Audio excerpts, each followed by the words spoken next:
Assalamualaikum warahmatullahi wabarakatuh. Perkenalkan, nama saya Nur Wahida. Saya dari mahasiswa keperawatan semester 3. Di sini saya akan menjelaskan tentang KB atau keluarga berencana. Untuk pengertian KB adalah suatu gerakan untuk membentuk keluarga yang sehat dan sejahtera dengan membatasi kelahiran. Nah, salah satu upaya yang dilakukan yaitu dengan menggunakan alat kontrasepsi untuk menghindari 4 terlalu, seperti terlalu tua, terlalu muda, terlalu banyak anak, dan terlalu dekat dengan jarak kelahiran. Kemudian untuk yang kedua yaitu pengertian dari kontrasepsi. Kontrasepsi ini sendiri berasal dari kata kontra yang berarti melawan dan konsepsi yang berarti pembuahan. Kontrasepsi berarti suatu usaha untuk mencegah terjadinya kehamilan yang bersifat sementara ataupun bersifat menunda atau menjarangkan dan juga bersifat permanen. Kemudian untuk manfaat dari KB itu sendiri yaitu memperbaiki kesehatan badan ibu, adanya waktu yang cukup untuk mengasuh anak-anak, beristirahat dan menikmati waktu luang, serta melakukan kegiatan-kegiatan lain. Kemudian perkembangan fisik, mental, dan sosial anak lebih sempurna.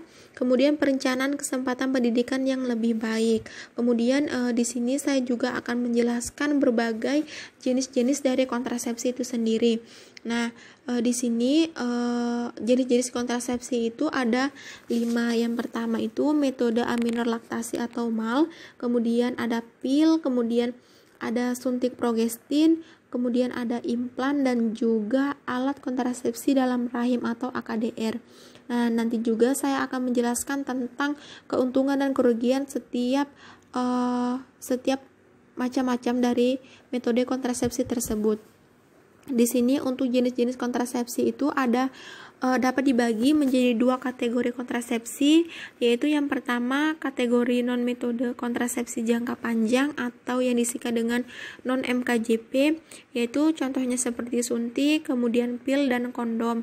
Kemudian untuk yang kedua itu kategori metode kontrasepsi jangka panjang atau yang disingkat dengan MJKP, seperti alat kontrasepsi berupa IUD, kemudian implan, MOW, dan MOP.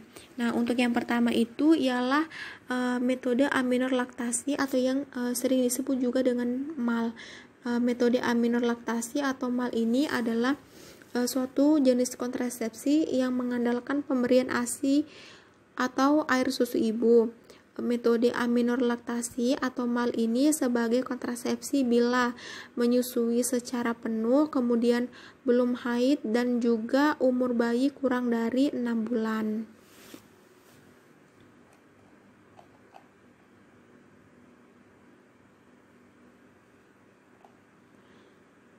Dan metode aminor laktasi atau MAL ini mempunyai beberapa keuntungan dan juga beberapa kerugian. Kemudian untuk yang kedua itu ialah pil. Pil ini cocok untuk ibu menyusui, kemudian tidak menurunkan produksi ASI dan dapat juga digunakan sebagai kontrasepsi darurat. Nah, untuk pil ini juga mempunyai beberapa keuntungan dan kerugian. Salah satunya keuntungan dari pil ini itu tidak mempengaruhi produksi ASI, kemudian tidak mengganggu hubungan seksual, kemudian dapat dihentikan setiap saat. Untuk kerugiannya itu salah satunya bisa mengganggu pada siklus menstruasi, kemudian bisa juga payudara menjadi tegang, kemudian merasa mual, merasa pusing, dan juga akan timbul jerawat. Kemudian pil ini juga bila lupa diminum 1 pil saja, maka kegagalannya menjadi lebih besar.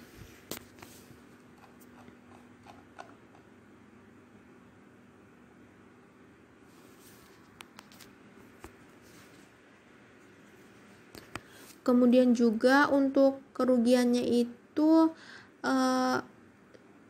pil ini harus digunakan setiap hari dan pada waktu yang sama. Kemudian untuk biasanya juga berpengaruh pada peningkatan dan penurunan berat badan ibu. Kemudian untuk yang ketiga itu suntik progestin. Nah, untuk suntik progestin ini sendiri itu sangat efektif dan aman, kemudian dapat dipakai oleh semua perempuan dalam usia reproduksi. Kembalinya kesuburan lebih lambat, rata-rata 4 bulan, cocok untuk masa menyusui karena suntik progestin ini tidak menekan pada produksi ASI. Untuk keuntungan dan kerugiannya itu, salah satu dari keuntungannya itu suntik progestin ini sangat efektif, kemudian tidak berpengaruh pada hubungan suami istri, kemudian tidak mengandung estrogen sehingga tidak berdampak serius terhadap penyakit jantung dan gangguan pembekuan darah. Kemudian dapat juga digunakan oleh perempuan usia lebih dari 35 tahun sampai dengan premenopause. Untuk kerugian itu biasanya pada gangguan siklus menstruasi. Nah, untuk yang keempat itu ialah implan. Implan ini efektif digunakan selama 5 tahun, untuk Nerplan 3 tahun untuk Jadena, kemudian Indoplan dan Implanon. Dapat dipakai oleh semua perempuan dalam usia reproduksi. Pemasangan dan pencabutan perlu pelatihan.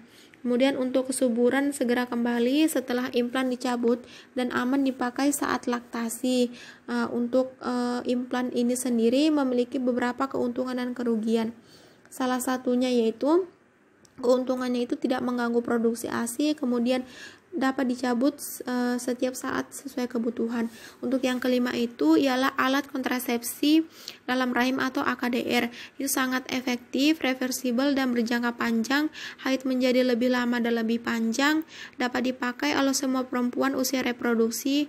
Tidak boleh dipakai oleh wanita yang terpapar infeksi menular seksual.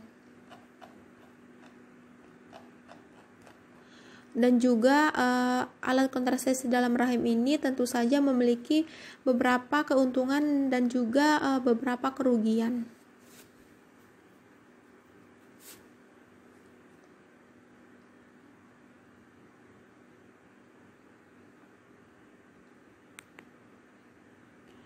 Untuk keuntungan dan kerugian dari alat kontrasepsi itu, yang pertama metode amenolaktasi atau MAL. Untuk keuntungannya itu dia efektivitas tinggi, kemudian tidak mengganggu senggama, tidak ada efek samping secara sistemik, tidak perlu obat atau alat, dan juga metode amenolaktasi atau MAL ini tanpa biaya.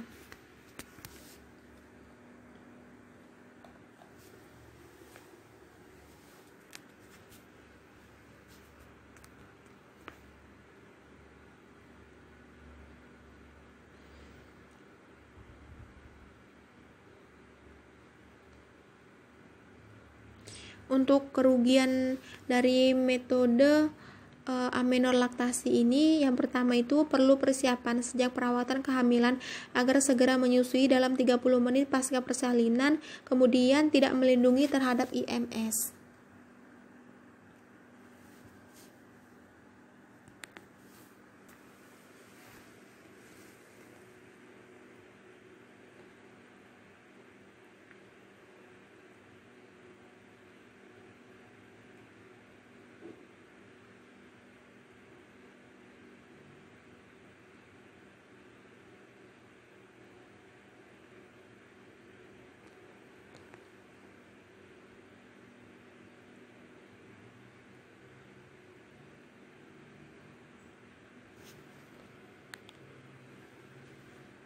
Untuk yang kedua itu pil. Keuntungan dari pil itu tidak mengganggu hubungan seksual, tidak mempengaruhi ASI, kesuburan cepat sekali, kemudian dapat dihentikan setiap saat. Untuk kerugiannya itu mengganggu sirkulasi haid, peningkatan atau penurunan berat badan, harus digunakan setiap hari dan pada waktu yang sama.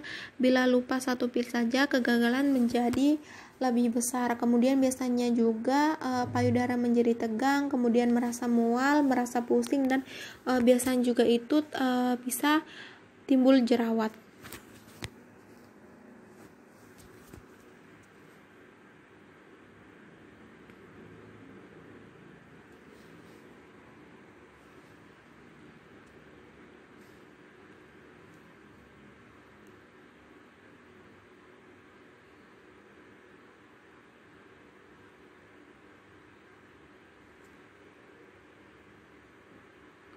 Untuk yang ketiga itu suntik progestin. Keuntungannya itu sangat efektif, tidak berpengaruh pada hubungan suami istri, dapat digunakan oleh perempuan usia lebih dari 35 tahun sampai dengan premenopause. Untuk kerugiannya itu gangguan pada siklus sirkulasi, kemudian tidak dapat dihentikan sewaktu-waktu sebelum suntikan berikutnya. Kemudian pada gangguan jangka panjang dapat menimbulkan kekeringan pada vagina, menurunkan libido, gangguan emosi, dan juga sakit kepala, serta